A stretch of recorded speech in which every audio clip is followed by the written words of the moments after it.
Ժորժ ջան, նախ շատ շնորհակալ եմ, որ այսօր եկել եք, ստեղ եք, որոշել եք, որ այս հարթակում ձեր ասելիքն ունեք, քննարկումը ունենք մենք անելու։ Սառա ջան, արի, չես նստում։ Այդտեղ կարող ես նստել, եթե ավելի մոտ է։ Այսօրվա մեր հանդիպման հիմնական նպատակը, բացի այն, որ ես ուզում էի ներկայացնել, թե Անտիկորը ինչով է զբաղվել անցած 3-4 ամիսների ընթացքում եւ նաեւ ինչով է զբաղվելու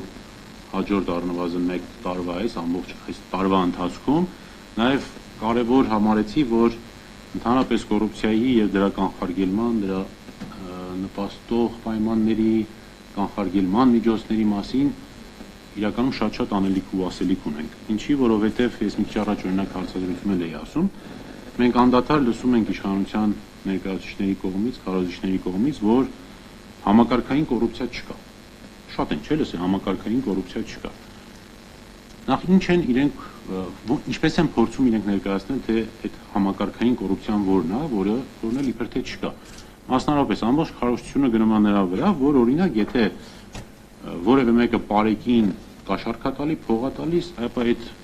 փողից, կաշառքից, ասենք Ալեն Սիմոնյանը կամ Նիկոլ Փաշինյանը բաժին չունի։ Նախ մենք հենց փաստ չունենք, որ տենց չի, որ արդյոք իսկապես իրենք չունեն, դա լը չգիտենք, բայց ասեն, որ երբ նախկինում էլ օրինակ այս նույն մեղադրանքը կար իշխանությունների, բոլոր իշխանություններին, երբևէ արձանագրված մենք փաստ չենք ունեցել, որ օրինակ բարեկին երբ որ գումար են տալիս, փող են տալիս, կաշառք են տալիս, դա նախկին իշխանությունների ղեկավարների գրպաննա մտնում։ Դրանք ընդհանրապես խոսքեր են, որոնք անդադարացվել են եւ փաստագրում չկա։ Բայց համակարգային կոռուպցիան իմ համոզմամբ ու նաեւ կարծում եմ ձեր համոզմամբ, նաեւ կլսենք ձեր խոսքերը, դրանից էլ կհասկանանք ձեր համոզումը, այդ պրիմիտիվ կաշառք տալը չի եւ այդ կաշառքից իշխանության վերևներում գտնվող անձանց բաժին ունենալը չի։ Համակարգային կոռուպցիան շատ ավելի խորքային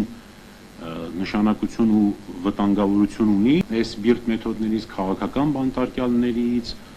խտրական վերաբերմունքից եւ այլն ու այդպես։ Եվ այս թեմաներն է, որ մենք այսօր շատ ավելին իհարկե խոսելու ենք եւ դրա համար եմ ձեզ խնդրել, որ այսօր լինեք այստեղ եւ յուրաքանչյուրը ձեր մասով ձեր կարծիքն ասեք։ Մինչ այդ ես կարճ ներկայացնեմ Անտիկորի մասին։ Անտիկորը անցող 4 ամիսների ընթացքում նախ ինչա Անտիկորը։ Սկզբից կար շփոթմունք, թե Անտիկորը ինքը լրատվամիջոց է։ Չէ, Անտիկորը լրատվամիջոց չի եւ ես այդ մասին, երբ որ գործընկեր լրատվամիջոցների ղեկավարներին առաջին նամակը ուղղեցի, ես հատուկ նշում ունեի, որ սիրելի ընկերներ, սա լրատվամիջոց չի, այսինքն Անտիկոր հարթակը նպատակ չունի մրցակցության մեջ մտնելու լրատվամիջոցների հետ, հակառակը նպատակ ունի լրատվամիջոցներին, իրավապաշտպաններին, հասարակական գործիչներին, քաղաքական գործիչներին այս բոլորի համար լինել գործիք, որպեսզի փորձագիտական մակարդակում ունենան տվյալներ, վերլուծություններ։ Եվ մեր գործընկերները, ինչպես նաև հանրությունը, որ մեր հրապարակումներին ծանոթանում է, տեսնում է, որ այնտեղ միշտ ամենավերջում ունենք մենք այդ եզրակացությունը ասածը, թե ինչ համոզմունքի եկանք, ինչ եզրակացրեցինք մեր հետազոտությունից հետո։ Եվ նորից եմ ուզում պնդել, որ մենք շարունակում ենք մնալ եւ այդպես էլ նախատեսել ենք միջև վերջ, որ լինելու ենք ոչ թե լրատվամիջոց, այլ լրատվամիջոցի գործիք, լրատվամիջոցի գործընկեր եւ լրատվամիջոցին աջակցող փորձագիտական խումբ։ Ես ուզում եմ կարճ ներկայացնեմ 4 ամիսների ընթացքում, թե կոռուպցիան մեր փորձագիտական մեր վերլուծությունների արդյունքով մենք կոռուպցիայի մակարդակում, կոռուպցիայի հետ կապված ինչ պատկեր ունենք ըստ մեր դիտանկյունի, հա, եւ ուզում եմ ներկայացնել կոռուպցիայի դեմ պայքարի 4 հիմնարար խնդիրները Հայաստանում, որ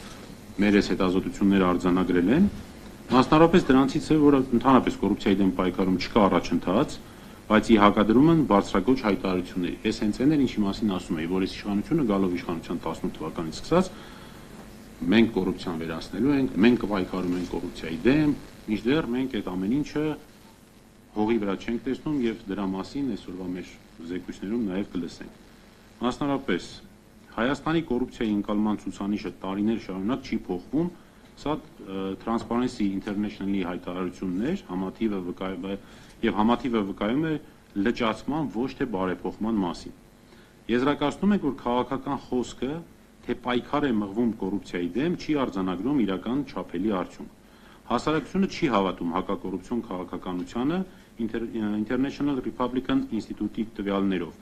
համաձայն որի միայն 3%-ն է հակակոռուպցիոն պայքարը համարում ձեռքբերում իշխանությունների համար կողմից։ Եվ եզրակացնում ենք, որ սա ոչ թե վստահության, այլ հիասթափության ցուցիչ է, որտեղ հանրության փաստորեն ըստ միջազգային հետազոտողների միայն 3%-ն է կարծում, որ իրականում կոռուպցիայի դեմ կա պայքար։ Երրորդ մեր խնդիրը ընտրողական արդարադատություն եւ անձեռնմխելի բարձրաստիճաններն են։ Այս այն թեման է, որ մենք շատ երկար քննարկել ենք, եւ այսօր էլ դրա մասով վաղագին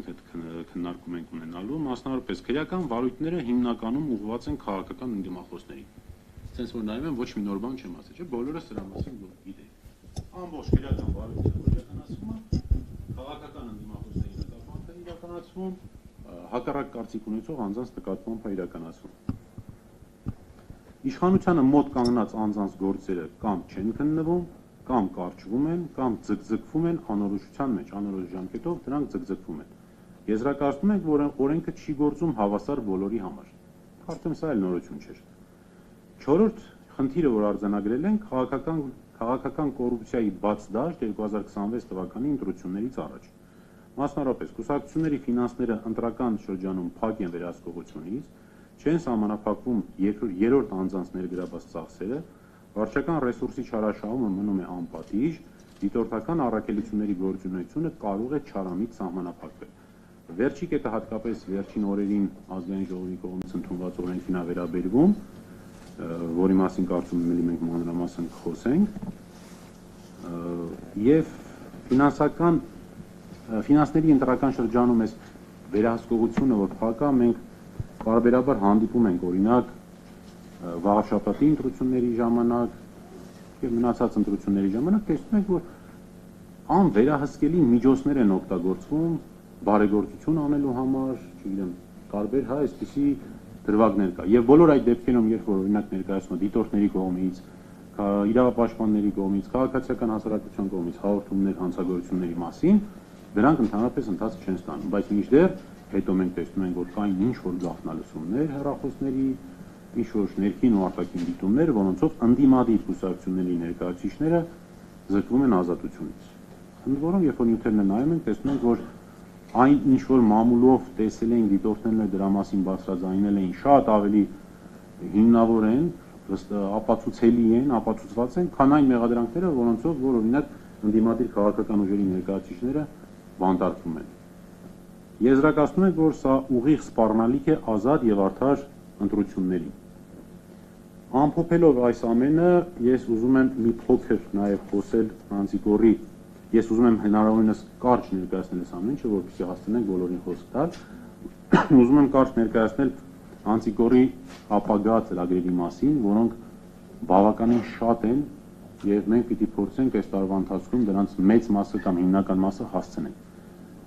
Ծրագրերի մեջ ընդգրկվում են հասարակության շրջանում հանրային քարոզչական լայն աշխատանքներ, թե ինչ է կոռուպցիան եւ ինչպես պիտի դրա դեմ պայքար մղվի, այդ գործընթացներում կամ կոռուպցիայի կանխարգելման գործընթացներում հասարակական գործունեության շրջանակներում նախատեսում ենք երիտասարդության ակտիվ ներգրավում, որոնց համար կիրականացվեն ամենատարբեր դասընթացները համառային դպրոցների տեսքով կամ երկօրյա այլ հանդիպումների տեսքով դասընթացների միջոցով։ Հետո մենք ունենանք տարբեր մրցույթներ, օրինակ լրագրողական մրցույթներ կունենանք կոռուպցիայի կանխարգելման հետ կապված, հոդված, ֆիլմ, որոնց մասին հետագայում մենք շատ ավելի մանրամասն դրանք կներկայացնենք։ Ես հիմա ուզում եմ մենք անցնենք մեր հաջորդ փուլի, նախ ուզում եմ քանից, այսպես ասած, աշխատաժողովի կարգը քննարկենք, կարծում եմ բոլորը կհամաձայնեն։ Որից հետո մենք ընդմիջումից հետո նորից ես առիթ կունենամ որոշ մանրամասներ ներկայացնելու։ Ինչ եմ առաջարկում։ Երույթով կամ զեկույցով հանդես եկող մեր ընկերները, ով որ լինելու է, հերթով ես կհրավիրեմ, կներկայացնեմ, կմոտենա այստեղ կնստի, որպեսզի նաև մեր գործընկերները լրատվամիջոցները կարողանան շատ այս կողմ են կողմ, կամերաները չանեն, այստեղ կանի, իր զեկույցը ունենա, դրանից հետո կունենանք հարցեր, հարց-պատասխան,